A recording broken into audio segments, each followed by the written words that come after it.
नमस्कार दोस्तों। हम बात कर रहे हैं जलवायु प्रदेशों की।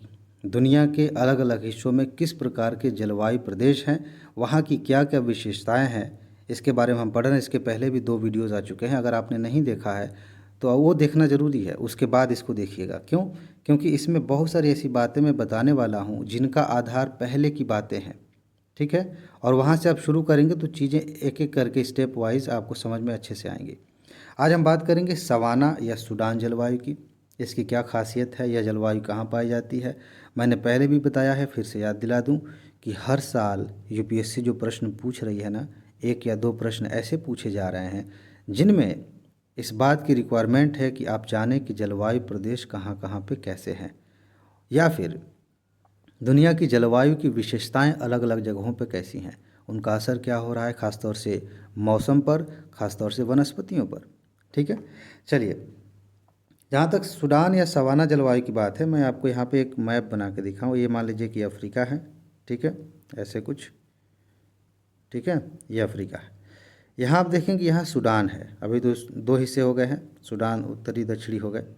तो यहाँ पे ये जलवायु ज़्यादा पाई जाती है। इसका मतलब ये नहीं कि सिर्फ यहीं पे पाई जाती है। इस प्रकार की जलवायु दुनिया के अलग अलग हिस्सों में भी पाई जाती है, लेकिन यहाँ ये इसकी विशेषता है। अगर आप जलवायु पढ़ते हैं तो बहुत सारी चीज़ें आप देखें, जैसे चीन तुल्य जलवायु है। इसका मतलब ये नहीं कि सिर्फ चीन में पाई जाती है, वैसे ये है। और यहाँ पे एक सबसे खास बात यह है कि इस प्रकार की जलवायु में सवाना प्रकार की वनस्पतियाँ पाई जाती हैं, इसीलिए उसका नाम सवाना जलवायु भी हो जाता है। ठीक, चलिए इसके बारे में देखते हैं। स्थान की बात करें तो सवाना या सूडान जलवायु एक संक्रमणकालीन प्रकार की जलवायु है जो भूमध्य रेखीय जंगल और गर्म रेगिस्तान के बीच पाई जाती है। आप देखिए, सहारा का रेगिस्तान बगल में ही है। ऊपर आप सऊदी अरब में जाएंगे, वहाँ पर रेगिस्तान है। नीचे की तरफ आएंगे, जैसे मान लीजिए मैं ये ग्लोब बना देता हूँ। मान लीजिए इस ग्लोब पे ये अफ्रीका है, ऐसे था ना, ऐसे कुछ। ये भूमध्य रेखा है। तो इधर सहारा हो गया, इधर अरब का वो जो है वो रेगिस्तान है, बीच में सूडान प्रकार की जलवायु। इसी तरह से और भी जगहों पे है कि रेगिस्तान और नीचे भूमध्य रेखा है, इनके बीच में ही कहीं पे कुछ जगहों पे ये जलवायु पाई जाती है। ठीक, इसलिए लिखा है संक्रमणकालीन प्रकार की जलवायु है। अच्छा, यह सूडान में सबसे विकसित है, यही बात हम शुरू में कर रहे थे। ठीक है, यहाँ शुष्क और आर्द्र मौसम मौसम जो है अलग होते हैं, इसलिए इसका नाम सूडान जलवायु है। इसमें क्या है ना, एक चीज़ एकदम स्पष्ट है कि एक खास मौसम होता है जहाँ पे बहुत ज़्यादा यहाँ का मौसम शुष्क होता है। फिर गर्मी के मौसम में यहाँ पे हवाएं चलती हैं और पूरब से हवाएं आती हैं, बारिश लेके आती हैं। एक क्वेश्चन पूछा जाता है ऐसे, शायद इसमें नहीं लिखा होगा, ध्यान रखिएगा, कि गर्मी में यहाँ बारिश होती है। कुछ जलवायु प्रदेशों की विशेषताएं ऐसी हैं, जैसे कि आप भूमध्य रेखीय जलवायु पढ़ेंगे तो उसकी सबसे खास बात यही होती है, भूमध्य रेखीय नहीं, भूमध्य सागरीय अंतर है। भूमध्य रेखीय और भूमध्य सागरीय जलवायु में अंतर है। मैं थोड़ा सा यहाँ बता दूँ, नहीं तो गड़बड़ा जाएगा। भूमध्य रेखीय हमने पढ़ लिया है। ठीक, ये है भूमध्य रेखा। इसके आसपास की जलवायु क्या है? भूमध्य रेखीय जलवायु है। अच्छा, अभी मैंने अफ्रीका का यहाँ पे मैप बनाया था, मान लेते हैं अफ्रीका। यहाँ पे भूमध्य सागर है, आपने मैप देखा होगा, यहाँ पे भूमध्य सागर, इसके आसपास की जो जलवायु पाई जाती है उसको हम भूमध्य सागरीय जलवायु कहते हैं। लेकिन सिर्फ यहीं पे जलवायु नहीं पाई जाती, अफ्रीका में भी यहाँ यहाँ भी पाई जाती है। इधर ऑस्ट्रेलिया है, ऑस्ट्रेलिया में भी कुछ जलवायु पाई जाती है। इधर दक्षिण अमेरिका है, इधर भी पाई जाती है। तो यहाँ ज़्यादा पाई जाती है, इसीलिए इसको भूमध्य सागरीय जलवायु कहते हैं। अब मैं क्या समझा रहा था? मैं ये समझा रहा था कि कुछ विशेषताएं ऐसी हैं, जैसे कि यहाँ पे सवाना तुल्य जलवायु है, यहाँ गर्मी में वर्षा होती है, यहाँ जाड़े में वर्षा होती है। ये खास विशेषताएं हैं, ध्यान रखिएगा, यहाँ से प्रश्न पूछे जाते हैं। खैर, तो वापस आते हैं। सूडान जलवायु है, छोड़ देते हैं, कितनी बार जानेंगे कि इसीलिए कहते हैं इसको। आगे बढ़ते हैं, 1 मिनट।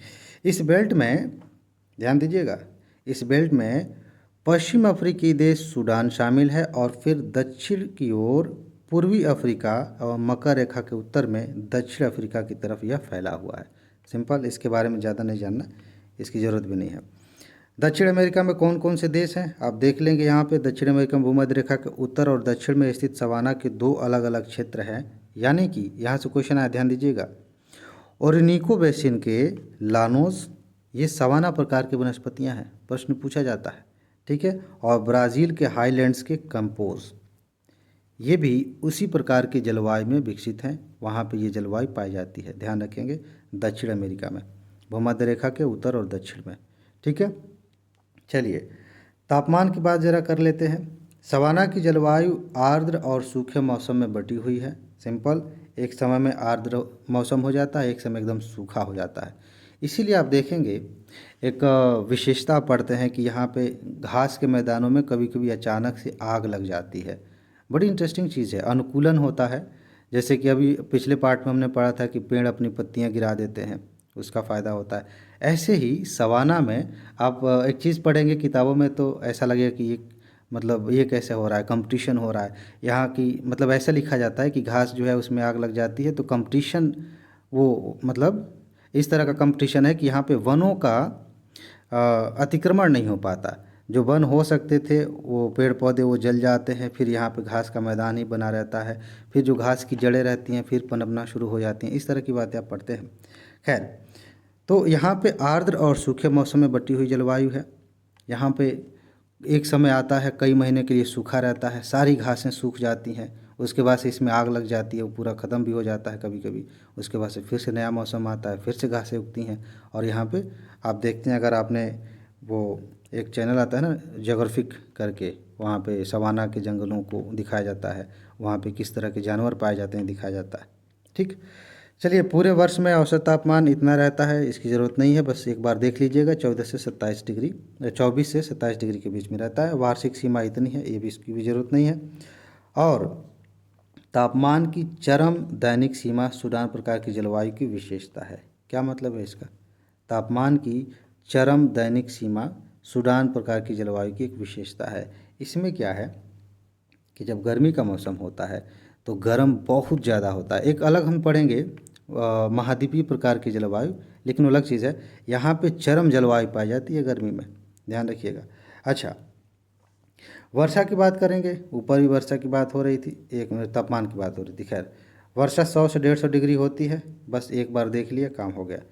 यहाँ की ना कोई भी जलवायु प्रदेश आप पढ़िए, सबसे ज़्यादा इंपॉर्टेंट है कि वहाँ की वनस्पति की खासियत क्या है और वहाँ के जीव जंतु कैसे रहते हैं। इस क्षेत्र की प्रचलित पवनें व्यापारिक पवनें हैं जो तटीय क्षेत्रों में वर्षा करती हैं। अगर आपने व्यापारिक पवनें नहीं पढ़ी हैं तो एक बार पढ़ लीजिएगा। मैं सीधा सा बता देता हूँ कि यह है भूमध्य रेखा, ये है मान लेते ये कर्क रेखा है, ये मकर रेखा है, और साल भर ऐसे हवाएं चलती रहती हैं, ऐसे हवाएं चलती रहती हैं। किधर से आ रही हैं? पूरब से आ रही हैं, तो इनको पूर्वा हवाएं कहते हैं और इन्हीं को व्यापारिक पवनें भी कहते हैं। अब देखिए मैं एक और मैप बना देता हूँ। ये अफ्रीका है, ठीक है, यहाँ पे सूडान है, ये हवा आ रही है, बीच में अरब सागर है, अरब सागर से पानी उठाया, यहाँ ला के बारिश कर रही है। बात समझ में आ गई? तो व्यापारिक पवनें यहाँ बारिश करती हैं। ठीक, अच्छा, पेड़ जो हैं पर्णपाती होते हैं, कठोर होते हैं। अच्छा, घास जो है हाथी घास की तरह लंबी और खुरदरी होती है। ये हाथी घास, एलिफेंट ग्रास इसको कहते हैं। ये हिंदी में ट्रांसलेशन कभी कभी बड़ा अजीब तरीके से हो जाता है। एलिफेंट घास क्यों कहते हैं? क्योंकि यहाँ की घासें इतनी लंबी लंबी हैं कि उसमें बहुत सारे जानवर अंदर छिप जाते हैं, इसलिए उसको एलिफेंट ग्रास कहते हैं। और इन्हीं घासों में बहुत प्रकार के जीव जंतु रहते हैं। ठीक है, ऑस्ट्रेलिया में कई प्रजातियां हैं घासों की, आप इनको देख सकते हैं। यहाँ से प्रश्न पूछा जा सकता है। तो सबसे एक और ख़ास बात पता चली क्या, कि यहाँ पे पेड़ दूर दूर पाए जाते हैं। सवाना प्रकार की वनस्पति की खास बात क्या है कि पेड़ जो है दूर दूर पाए जाएंगे, दूर दूर तक घास के मैदान पाए जाते हैं। घास के मैदानों की विशेषता मैंने बता दी, कभी कभी उसमें आग लग जाती है, फिर नए तरीके से वो अपना एक पर्यावरण का एक की विशेषता है। ठीक है, ये सारी बातें आपने पढ़ ली, यहाँ से क्वेश्चन पूछे जाते हैं। अच्छा, थोड़ा सा अर्थव्यवस्था की बात कर लें।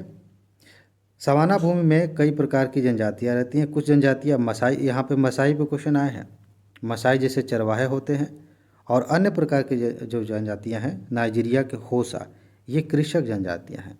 पूछा जा सकता है, हालांकि ये थोड़ा सा जटिल हो जाएगा, लेकिन ऐसे भी क्वेश्चन आते हैं, पीसीएस में कभी कभी आ जाता है।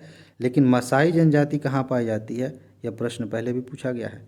होसा जनजाति कहाँ पाई जाती है, ये आप ध्यान रखेंगे। और यहाँ पर कृषि ज़्यादा विकसित नहीं है, क्योंकि हम देख रहे हैं कि कृषि के लिए कुछ खास यहाँ पे उस तरह की व्यवस्था नहीं है, पर्यावरण अनुकूल नहीं है, तो कृषि ज़्यादा विकसित नहीं है। यहाँ पे चरवाहे ज़्यादा रहते हैं, ये मसाई प्रकार के लोग। ठीक है, एनसीईआरटी जब आप पढ़ेंगे ना, तो उसमें एक चैप्टर है और वहाँ पे मसाई जनजातियों के बारे में काफ़ी अच्छे से बताया गया है और वहाँ पे एग्जाम्पल भी यहीं का लिया गया इसी क्षेत्र का जिसकी हम बात कर रहे हैं। चलिए तो आगे बढ़ते हैं, बस इसमें इतना ही था। आगे हम पढ़ेंगे गर्म मरुस्थल और मध्य अक्षांशीय मरुस्थलीय जलवायु। मरुस्थल से यूपीएससी का कुछ अलग ही लगाव है, वहाँ से क्वेश्चन खूब आए हैं पिछले कुछ सालों में, तो उसको हम अच्छे से समझेंगे। तब तक अपना ख्याल रखिए, खुश रहिए, मस्त रहिए। आगे मिलते हैं। नमस्कार।